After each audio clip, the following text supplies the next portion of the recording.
Welcome to Dare to Soar with your host, Dr. RC. Dr. RC will empower, encourage, and strengthen you. She will help you to soar to your highest potential while instilling hope. Please welcome the host of Dare to Soar, Dr. RC.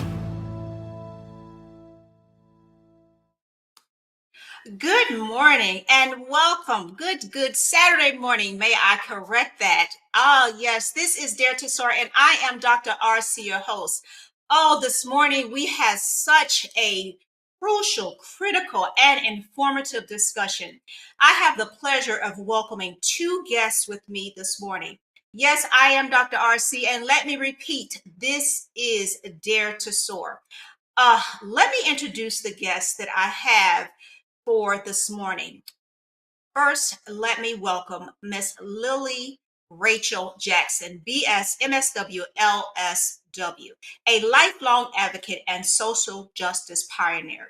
Her journey began in Akron, Ohio in 1967, when she courageously stood against Governor George Wallace's racist rhetoric, and she's been using her voice for justice ever since. And these are her words that I'm sharing. From protesting the Vietnam War in 1968 Democratic National Convention to participating in the Million Man March and the 50th anniversary of the March on Washington, Ms. Jackson's commitment has never wavered. She has continued her advocacy through movements like No King's Day efforts with the Ohio Coalition to End Qualified Immunity and marches for victims such as Jalen Walker in Akron. As the co-founder of Greater Akron-Canton Association of Black Social Workers, a proud member of NABSW, former chair of both the NAACP Criminal Justice Committee and NABSW Health and Wellness Committee, Ms. Jackson has been a tireless force for change. Throughout her distinguished career, she has served in multiple leadership and service roles, from regional coordinator, from the National Black Alcoholism and Addiction Service, to elementary school counselor and caseworker for Summit County Children's Services. Now retired, she continues and remains deeply engaged in advancing justice, health, and equity across Ohio and beyond. Now, I have the pleasure of also announcing my second guest. Ms. Cynthia Brown, a Youngstown native, is the founder and CEO of Heartbeat Movement, a multiracial, nonpartisan 501c3 nonprofit social justice organization directed solely by Ohioans. Heartbeat Movement focuses on legislative and policy change to end systematic racism, institutionalism, injustice, and inequity. Now, in 1921, Ms. Brown founded Accountability Now Ohio, the precursor to the Ohio Coalition to End Qualified Immunity. Accountability Now Ohio sought to create civil course of action for rights deprivations via ballot initiative.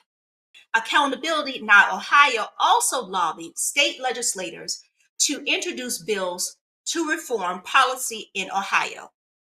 Ms. Brown has studied criminal justice and political science at Columbus State Community College, Media and Communication, and African American Studies at Youngstown State University, and Public Policy and African American Studies in Mesa Community College.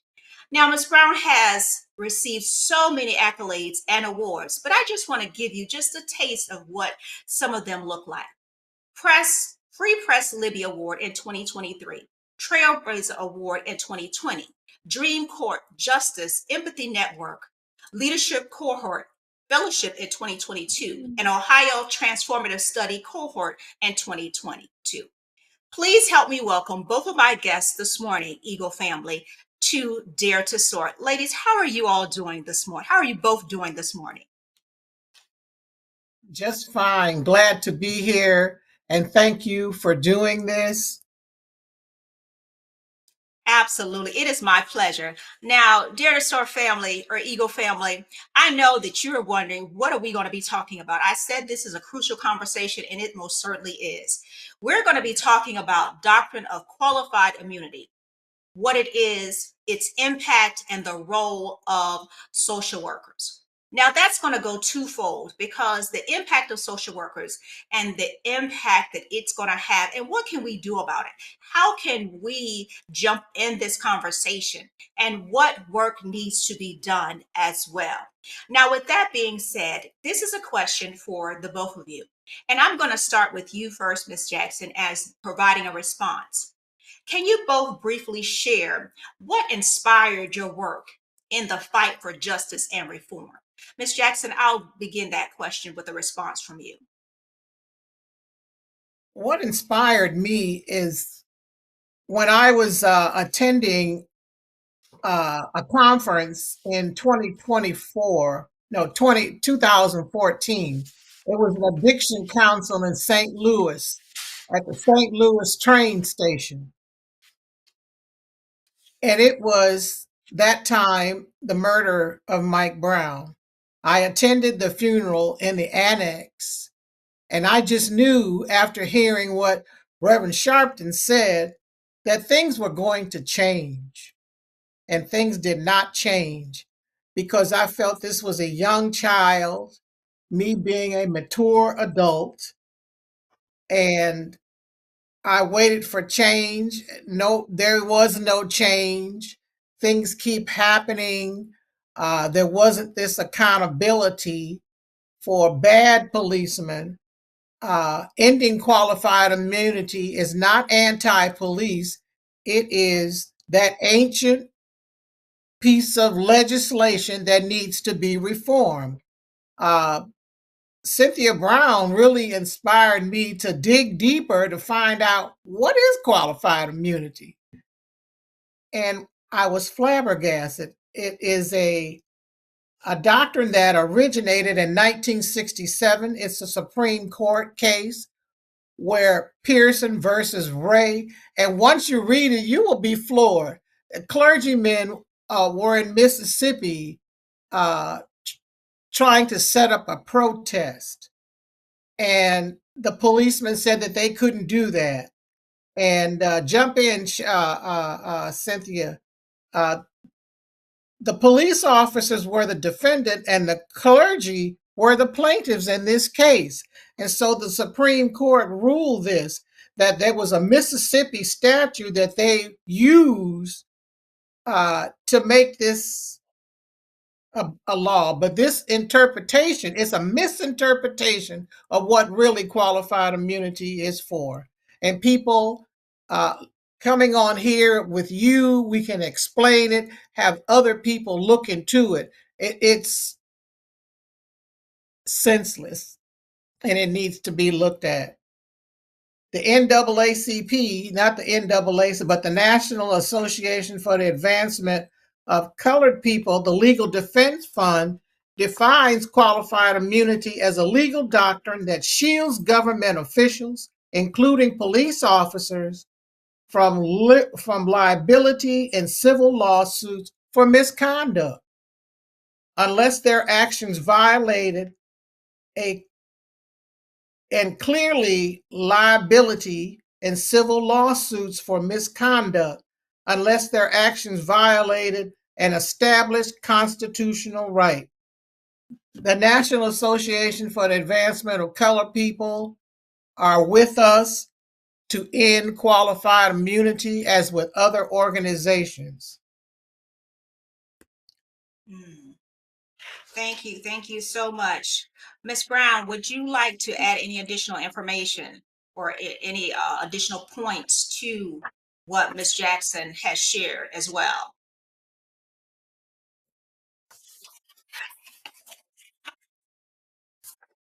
I believe that Ms. Brown is frozen there for right now. So we will circle back around to see if she has any additional information. Thank you, Ms. Jackson, for putting out and pinpointing that so eloquently as well. Guys, as we can tell, This is such a critical conversation that we have. And as I said, it's crucial, it's critical, it is informative. Remember to like, share, and subscribe. This information is something that you can go back and research for yourself as this conversation continues and move forward. I want to continue on because it's a heavy lift as to what is going to be shared during this hour with both of my guests for this morning. I want to move on with the questioning. And with that being said, we can go for a commercial break right now because I definitely want to have the voice of Miss Brown come in. And it's time for a commercial break, guys. Don't go away. I can assure you, go get that coffee, that tea. I can assure you that you do not want to miss what's taking place in this conversation. Doctrine of Qualified Immunity. What is it and its impact in the role that social workers have? We all have a place here, but I definitely want to get the input of our professionals that have a role in this. We can all take a part in it as well. Don't go away. There's definitely more to share. We will be right back after this commercial break. Dr. RC will share extraordinary resources and services that promote educational success, as well as making a difference in the lives of all social workers, as well as the lives of children, adolescents, and teens of today. She will have open discussions addressing many of the issues that we face about our youth and how being employed in the uniquely skilled profession of social work for over 18 years has taught invaluable lessons through her personal experiences. She will also provide real-life facts, examples, and personal stories that will confirm that why serving as a child advocate is extremely beneficial when addressing the needs of the whole child. Listen live to Dare to Soar, Saturdays 10 a.m. Eastern, as Dr. RC will provide thought-provoking information that will empower, encourage, and strengthen students, families, and communities across our nation. You can also visit her at soarwithkatie.com.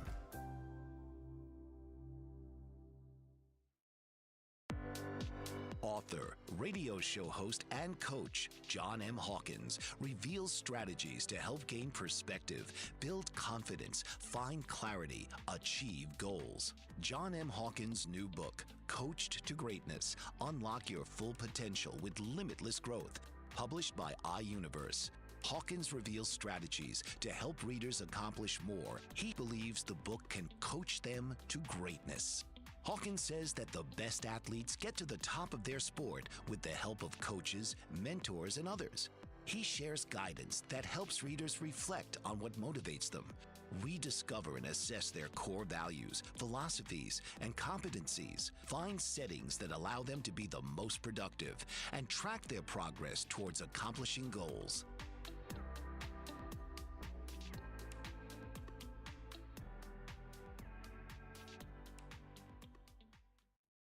Welcome back, Eagle family. We have returned.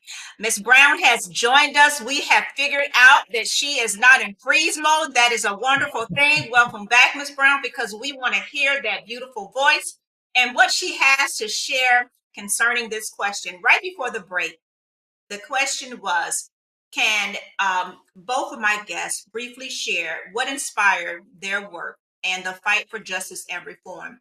Miss Jackson shared she shared and provided input and gave a definition.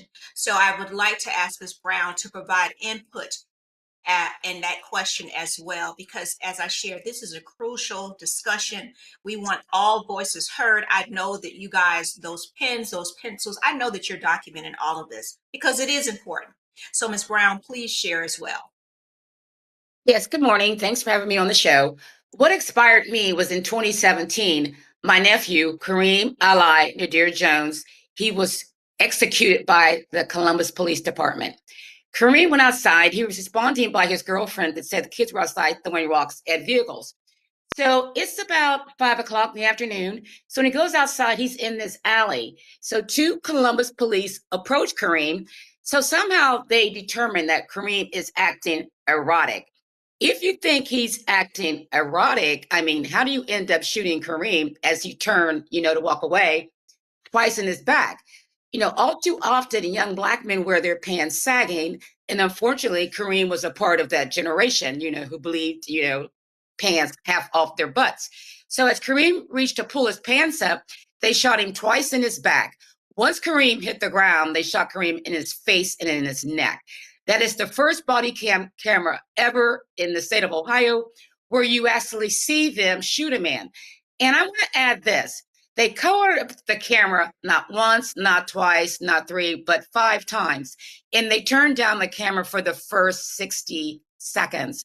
At that time, I knew I had to investigate, how police, how they do not de-escalate situations. In this case, they escalated it. And at that time, a young man, 30 years old, lost his life. He was a father, he was a brother, he was loved by our family.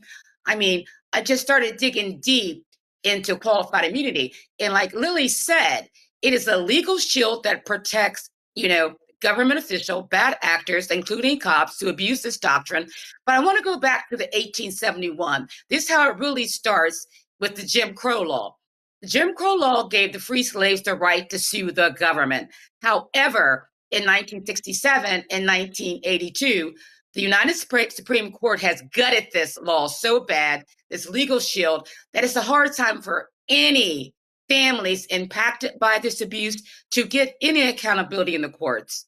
It's like even minor cases they lose. So with that being said, that's my story, and I fight for accountability, not for Kareem, but every impacted family throughout the state of Ohio and America. Thank you. Thank you so much. Guys, as I said, this is a crucial conversation. Awareness is key, and bringing conversations to light, it is important. It is important to bring these conversations to light, because when we know how the process should go, then we can share this information. And information is key. It is critical to deliver this so we can know how to appropriately move through the process. So thank you, Ms. Brown and Ms. Jackson, for responding to this question and sharing how the process or how the steps need to be moved forward, and giving the research in the background as well. I want to continue on with the questions as we continue to move forward. My next question is for Ms. Jackson. For those unfamiliar, what exactly is the doctrine of qualified immunity, and how did it come to be established in U.S. law? You touched on it a little bit, Ms. Jackson, but can you go a little deeper for the Eagle family and the Dare to Soar, well, one and the same, the Dare to Soar listeners, please? The doctrine of qualified immunity allows states and local officials, like we have been saying, to avoid personal consequences used by police officers to escape accountability and civil liability for emerging in violence and abusive acts against the public. The Fraternal Order of Police uses this as that loophole when we try to prosecute policemen. And this is not what the union was designed for. The union was designed to protect workers. And with qualified immunity, the way it is used today, it's erroneous. It's not what it was designed for. Did I answer your question? You did. You did. And I want to be clear about something also. As this information is being shared, the purpose of this is not to say to go against police officers in any way. Right. And that's not what this is about. And I want to be very, very, very clear about that. This is providing background information, because being a police officer, we fully understand it is a very difficult job. You have to proceed with caution. That's not what my guests are saying. That's not what Dr. RC is delivering. We are giving background information for this doctrine. That's what this is about. It is about collaboration. It is about understanding, and it's about giving research and documented history on this. It's about working in collaboration together. Please understand that. So I don't want anyone to who's tuned in today, or who will listen to this broadcast at a later date, who will listen to the playback, to take this out of content or out of context in any way.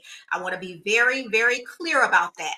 So let me say that again. It's not to say that anyone is going against police officers in any shape, form, or fashion. I want to be very clear about that. That's not what this is about.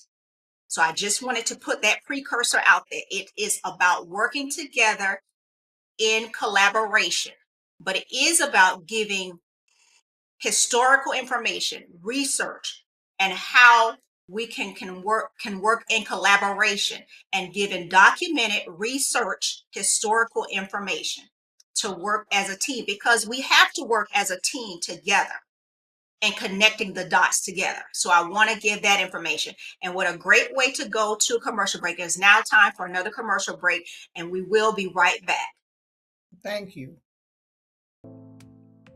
Did you know that your beliefs create your entire reality, but it's the subconscious beliefs that do most of the creating? Belief shifter and life coach Shiraz can help you identify those limiting beliefs and eliminate them, often in a single session. Like, it was almost instant. Like, I had relief right away. Creating better health, relationships, careers, and finances. Let Shiraz help you step out of safety and into awareness.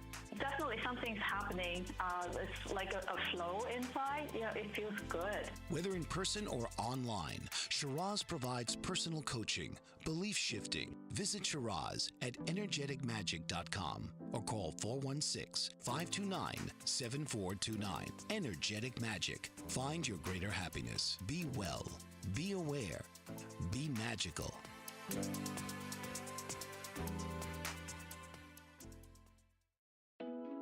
Are you struggling to care for elderly parents or a spouse? Do you wonder if being a caregiver is making you sick? Are you worried about taking time off work to care for elderly parents and balance work, life, and caregiving? Has caregiving become exhausting and emotionally draining? Are you an aging adult who wants to remain independent, but you're not sure how? I'm Pamela D. Wilson. Join me for the Caring Generation radio show for caregivers and aging adults, Wednesday evenings, 6 Pacific, 7 Mountain, 8 Central, and 9 Eastern, where I answer these questions and share tips for managing stress, family relationships, health, well-being, and more.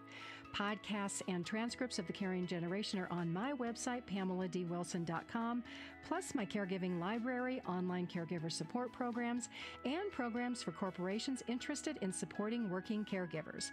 Help, hope, and support for caregivers is here on The Caring Generation and PamelaDWilson.com. Welcome back, Eagle family, and good Saturday morning once again. I have my guests with me, Miss Lillie Jackson and Miss Cynthia Brown. What a conversation we're having, and we're just touching the iceberg of it. I know this conversation is deep.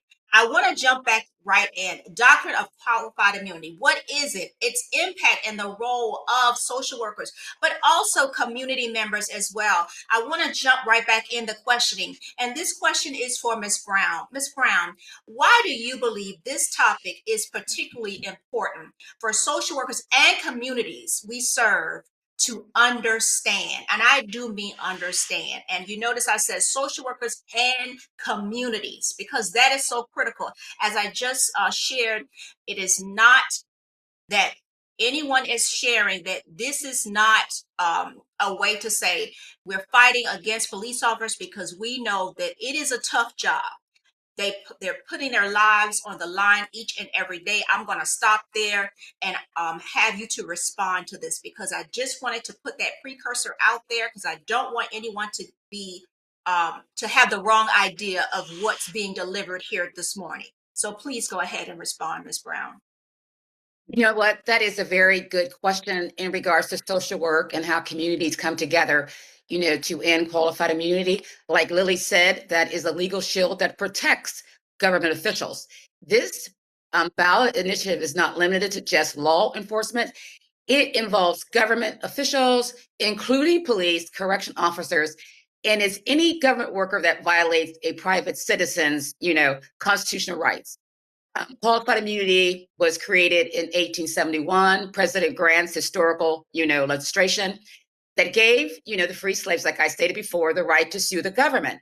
Over years, it has been gutted to the point by the current United States Supreme Court that it gives families, like no accountability to pursue any case, because once they say qualified immunities, those cases stop immediately, even for minor infractions caused by, let's say, a prosecutor. Perfect example. We had Derek Jameson in the state of Ohio, who was prosecuted for a crime he didn't commit.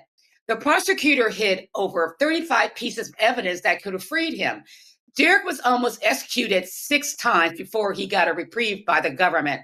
But guess what? That prosecutor had no accountability. He got away. And so often this happens in the state of Ohio. For example, Cleveland, Ohio, they're in the top 10 for wrongfully convicted of Black men, where Black men have done 20, 25, 30 years of their lives, only come home, and they get no compensations. So you look at it from that angle. In Ohio, we have families being probated by the courts. And guess what? If that person dies while being probated, where all their money is being stolen by the court, that person is going to get qualified immunity. You could have like OSU, where the guys were, sexually molested by the coach. Jim Jordan knew, but they covered it up. Guess what?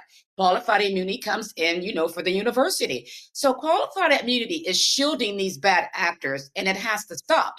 We have to look at it, first of all, it's unconstitutional, it's un-American, and it's unethical. So we look at it by the historical alone. That means it has to be eliminated, from these doctrines. So we would like to replace qualified immunity with what we think is logical in, if you think about it, where police officers should mandatory have to have insurance to be covered. Because guess what? If you get so many misconducts, you're going to get fired, where you cannot go city to city or state to state. And I'm going to stress this. They are police officers, they're the ones who violate this doctrine more than anybody else. Like 82% of the cases that we hear in state and federal court or against, police officers for their bad deeds. So we weed out the bad ones, because it's only a small percentage of the bad ones that make the good ones look bad. But the good ones have to stop covering up these bad deeds and speak out against it. That is where I really think has to happen. And I'm going to stress this. My one nephew was killed, but the following year, his brother, Ephraim Bailey, he became a state patrol officer in South Carolina. So our family's definitely not, anti-police. We believe we support law enforcement. So with that being said, qualified immunity has to end in the state of Ohio. Thank you. Thank you very much. And thank you for pointing out that there is great support there as well. And that you guys, your family, I don't want to say you guys, your family definitely support that and believe in it wholeheartedly, and definitely want to encourage that also, and which is critical and is important. So you're continuously willing to collaborate and share the information and share it with others as well. Thank you so much. Doctrine of Qualified Immunity, that is our subject matter for this morning as we continue with the conversation. My guests for this morning, Ms. Lillie Jackson and Ms. Cynthia Brown. I said that this is a critical and very important conversation to bring awareness to what we are talking about. Guys, dare to soar. I am Dr. RC. Yes, this conversation is one that is well worth listening to. You are receiving research at its best. As we go on and talk about this conversation, I definitely want to continue on as we move forward. So, Ms. Jackson, this question is for you. How has qualified immunity impacted victims' families and their ability to seek justice when harm has occurred? I was able to personally meet some mothers with the march on the DOJ in 23 or 22 with Jalen Walker, who was killed here in Akron. Research shows that Black families and communities of color experience disproportionate police misconduct, which leads to the erosion of public trust. There are things that we remember, the stop and frisk. I feel that families going through this, it's a compound, complex trauma followed by shock, denial. There is just so much that I have learned from these concerned mothers, and then too reading about mothers against police brutality. They have to go through so much when this happens to a family. They have to find a lawyer, Often the young person isn't covered by insurance, and there's anger, and there's a long-term depression. And, as a social worker, trying to work with these concerned mothers, we have to let them take the lead, and they tell their stories and try to bring them into the fold as a part of ending qualified immunity.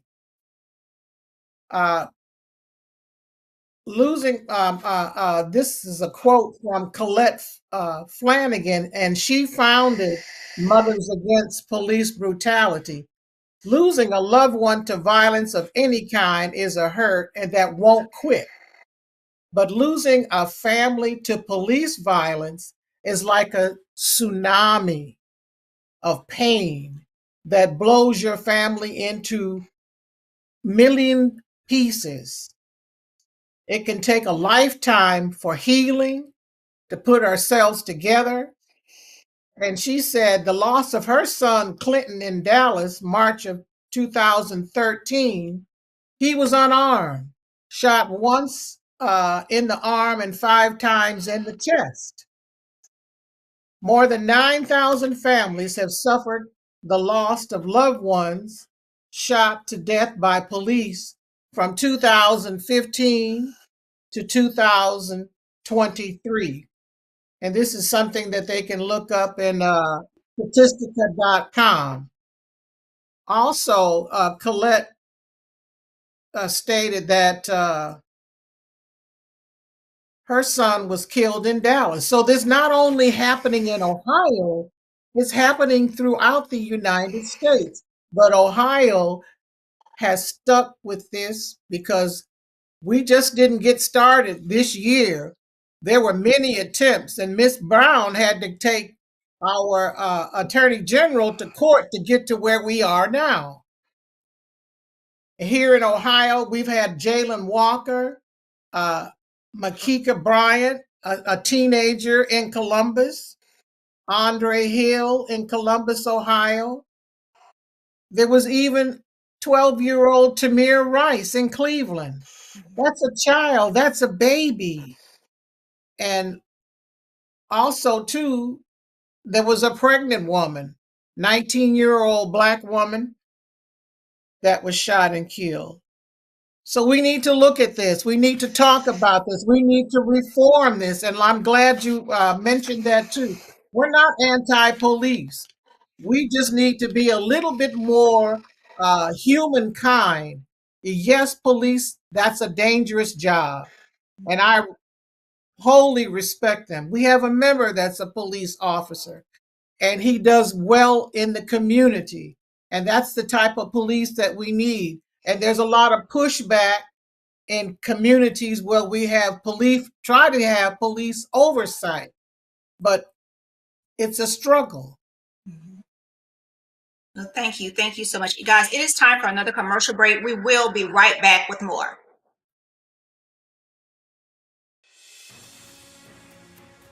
Mike Zorek, a 3-time California state champion in Greco-Roman wrestling at 114 pounds. Mike, blind since birth, was born in Hartford, Connecticut. He was a 6-time national placer, including 2 seconds, 2 thirds, and 2 fourths. He also won the Veterans Folk-Style Wrestling twice at 152 pounds. In all these tournaments, he was the only blind competitor. Nancy Zorek, a creative spirit whose talents have taken her to the stage and into galleries and exhibitions in several states. Her father, a commercial artist who shared his instruments with his daughter and helped her fine-tune her natural abilities, influenced her decision to follow in his footsteps. Ms. Zorek has enjoyed a fruitful career doing what she loves. Listen Saturday mornings at 12 Eastern for the Nancy and Mike Show for heartwarming stories and interesting talk. What if there were a super tiny device that could diagnose the brain and is smaller than a single human hair?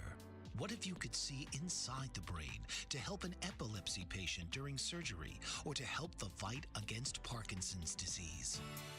Dr. Patricia Broderick is proud to announce the Broderick Probe, a biomedical and electronic breakthrough.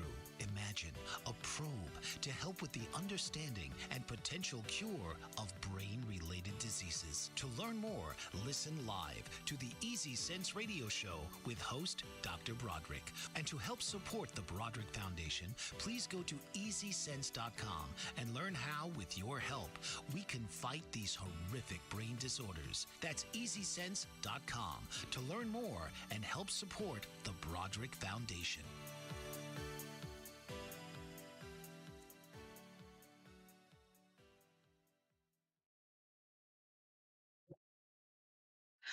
Welcome back once again, guys. Oh, I know that this conversation is moving fast, but we are pressing forward because Doctrine of Qualified Immunity, what is it? Its impact and the roles. My two guests are a wealth of information and dropping so many golden nuggets. You guys know I like to hear golden nuggets. I hope you have that tea, that water that's providing a refreshing rejuvenation for you.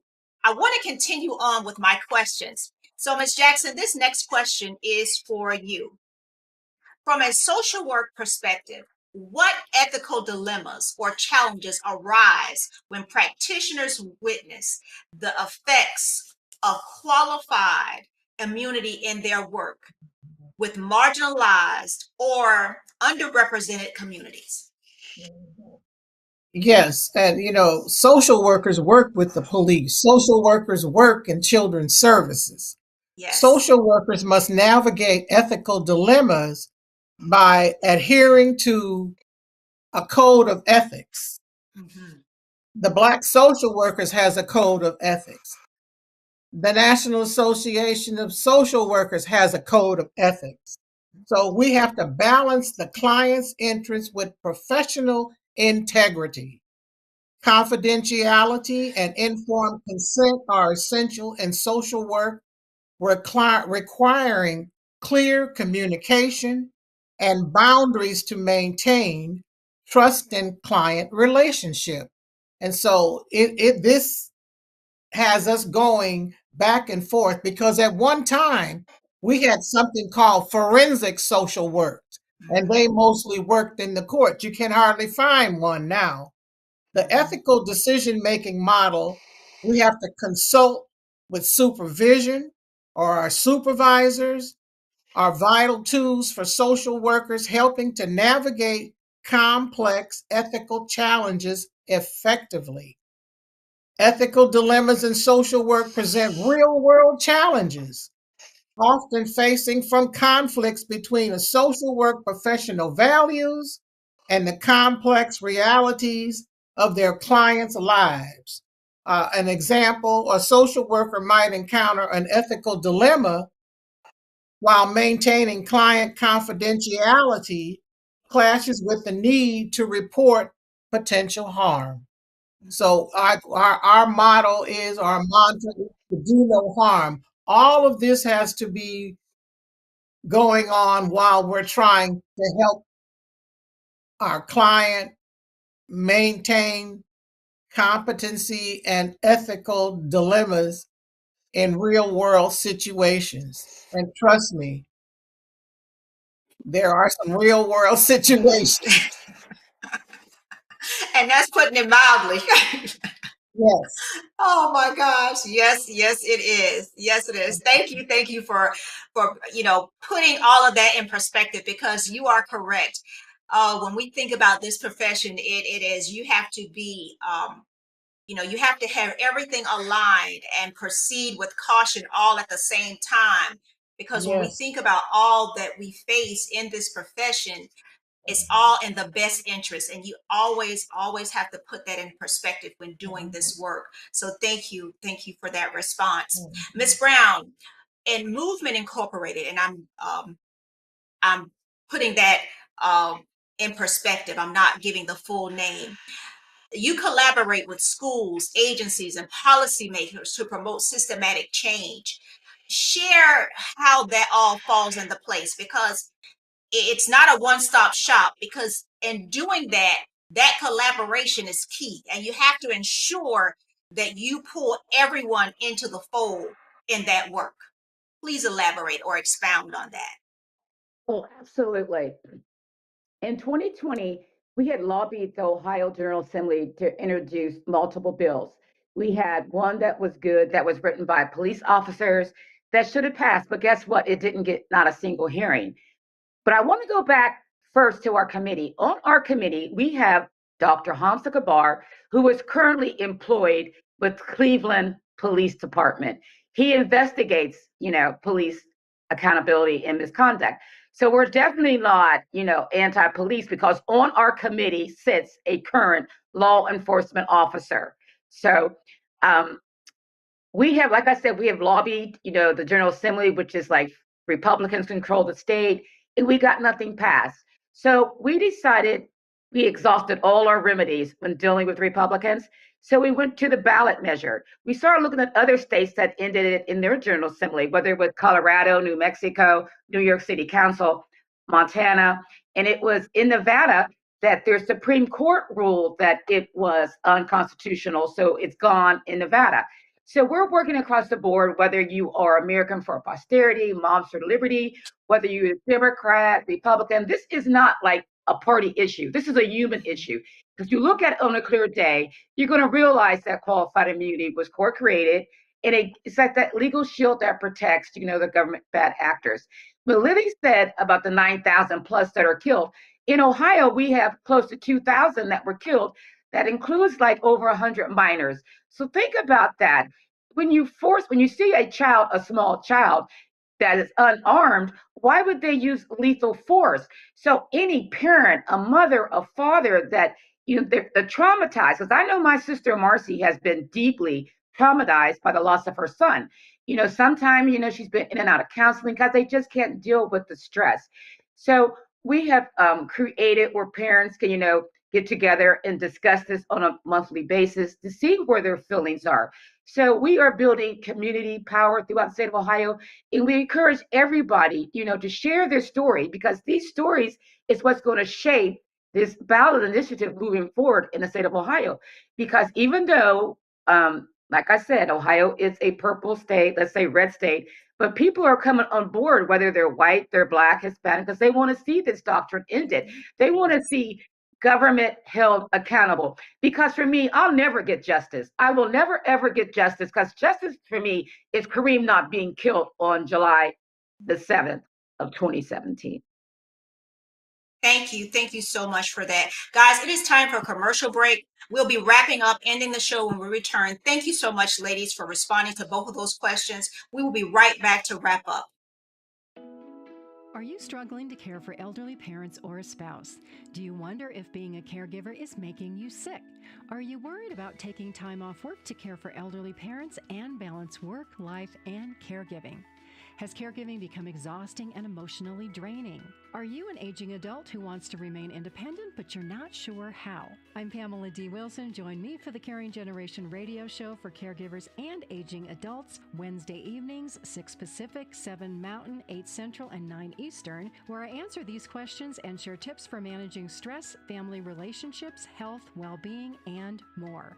Podcasts and transcripts of the Caring Generation are on my website, PamelaDWilson.com, plus my caregiving library, online caregiver support programs, and programs for corporations interested in supporting working caregivers.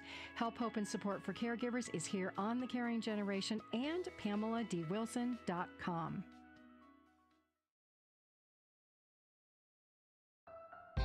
Dr. RC will share extraordinary resources and services that promote educational success, as well as making a difference in the lives of all social workers, as well as the lives of children, adolescents, and teens of today. She will have open discussions addressing many of the issues that we face about our youth and how being employed in the uniquely skilled profession of social work for over 18 years has taught invaluable lessons through her personal experiences. She will also provide real-life facts, examples, and personal stories that will confirm that why serving as a child advocate is extremely beneficial when addressing the needs of the whole child. Listen live to Dare to Soar, Saturdays, 10 a.m. Eastern, as Dr. RC will provide thought-provoking information that will empower, encourage, and strengthen students, families, and communities across our nation.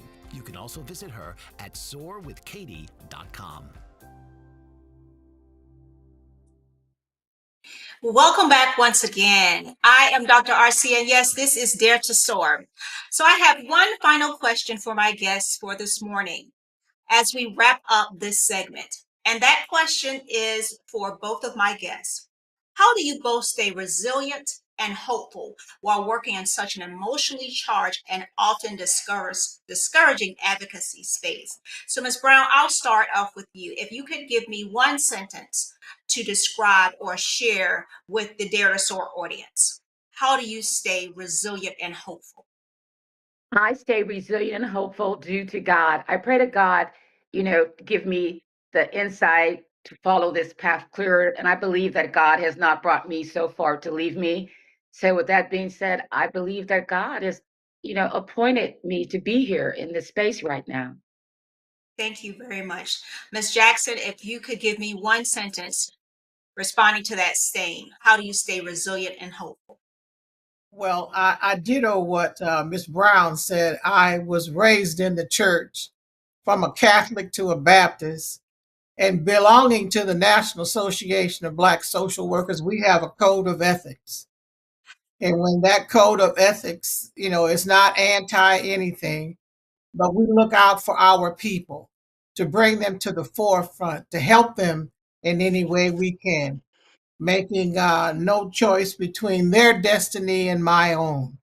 We promote the Black family, the Black community. So that is in my heart each day. And I try to bring along anyone else who wants to help mankind, because we will survive. We survived the Ma'afa, we will survive this. Thank you very much. And if individuals would like to become a member of NABSW, can you share the website information, please? They can go to nabsw.org.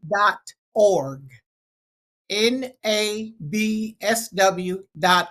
Type it in the browser. It'll take you to our homepage. Thank you very much. Go ahead. Yeah, our main office is located in Washington, D.C. Thank you. Thank you very much. And thank you both for being my guests. As we close out today, absolutely. As we close out today's deeply powerful conversation, let us be reminded that justice is not automatic. It is pursued, protected, and practiced. Qualified immunity may be a doctrine of law, but it has become a mirror reflecting society's deepest moral questions. As social workers and community activists, we are called to stand in those reflections and challenge systems, elevate truth, and advocate without fear. Today, my incredible guests, Ms. Lillie Jackson and Ms. Cynthia Brown, thank you for your courage, your advocacy, your commitment, and your shining light on injustice until accountability is no longer optional. To our listeners, today, your discussion ignites sense and purpose, strengthen and resolve to act, because when we dare to speak truth, we dare to soar. Until next time, I am Dr. RC, and remembering advocacy and action, your voice, your presence, and your power create change. Thank you for tuning in, and enjoy the rest of your weekend. Take care. This has been Dare to Soar with your host, Dr. RC. Come take a ride and soar to your highest level possible each week on Dr. RC's Dare to Soar.